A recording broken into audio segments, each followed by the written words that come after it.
Unit 115. Moving in. Hello? Hi, Gloria. This is Debbie. Hi, Debbie. How are you? Fine, thanks. When are you moving? We've moved already, but we have the same phone number as before. We also moved the number. Oh, but the last time we spoke to each other, you still had painted the whole house. We did the painting in 1 week. Peter, his brother, and me. You're incredible. Yes, and we did the dusting and polishing, and then in 3 days we did the big move with the lorry. Fantastic. I mean, you must be exhausted. Exhausted, but happy. Today is my first day in this house. At the moment, I'm spending it in bed, with my breakfast and my newspaper. I need a good rest. And Peter? Peter's in the office. He has to work a lot to pay off the mortgage. Have you asked for a mortgage? Of course, to pay for the house. Now we have to do a lot of saving to pay £700 a month. Oh, you always get into financial trouble. Wouldn't it have been better to rent a house?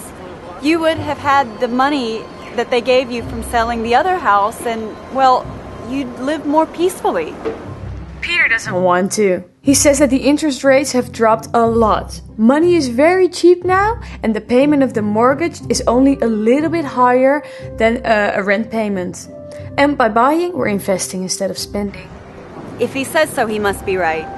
He's always been good at administering money. I think so. He always keeps a close watch on our savings, so that they don't diminish but increase day after day. He's very ambitious, although also very tight-fisted. Well, that's because his family had a very hard time when he was a kid. That's why he's so afraid of spending. If he'd been born into a wealthy family, he wouldn't be like this. Now we have to buy furniture because this house is much bigger than the previous one, and he wants to buy it all in antique shops. But it's going to cost you a lot. He says that if you look around carefully, it doesn't cost much more than other furniture, and that the advantage is that it maintains value, whereas modern furniture loses its value quickly. That's true. And old furniture is nicer. Peter thinks of everything. And is he nice to you? Does he treat you well? Very well, he's a darling, except when it comes to giving presents. It was him who told me to stay at home and rest all day. Maybe he doesn't want you to get worn out and lose your value.